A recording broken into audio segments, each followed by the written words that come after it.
এবং এখানে আমাদের ফ্লাড লাইটের কিছু যে যন্ত্রাংশ রয়েছে, ব্লাস্ট সহ বেশ কিছু জিনিস চুরিও হয়ে গেছে। এখানে নির্বাহী পরিচালক রয়েছেন আমাদের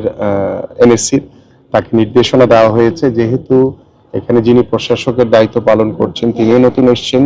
বাট এখানে যারা সিকিউরিটি গার্ড সহ যারা স্টাফ রয়েছেন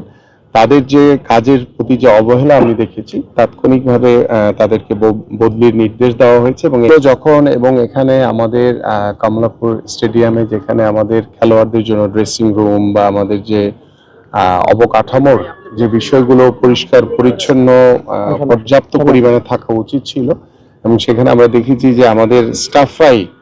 টিনশেডের মতো করে কেউ হয়তো বা এখানে বসবাস করছেন, তারা হয়তো বা নিরাপত্তার স্বার্থে করছেন। বাট যেহেতু এটি একটি স্টেডিয়াম, আমরা স্টেডিয়ামের মতোই দেখতে চাই। এই স্টেডিয়ামকে ডেভেলপমেন্ট করার জন্য ফিফার একটি অনুদানে বাংলাদেশ ফুটবল ফেডারেশন ইতিমধ্যে আমাদের কাছে যেভাবে প্রস্তাবনা পাঠিয়েছে এবং আমরা এগ্রি করেছি, আমরা খুব দ্রুতই ফুটবল ফেডারেশনকে কমলাপুর স্টেডিয়াম আনুষ্ঠানিকভাবে বুঝিয়ে দিয়ে আমরা আশা করি যে তাদের যে দায়িত্ব রয়েছে আমাদের খেলোয়াড়দের ড্রেসিং রুম থেকে শুরু করে খেলোয়াড়দের থাকার যে ব্যবস্থাপনা এবং স্টেডিয়ামের আশেপাশে যে পরিবেশগত যে সমস্যাগুলো রয়েছে সেগুলো তারা তাদের মতো করে করবে।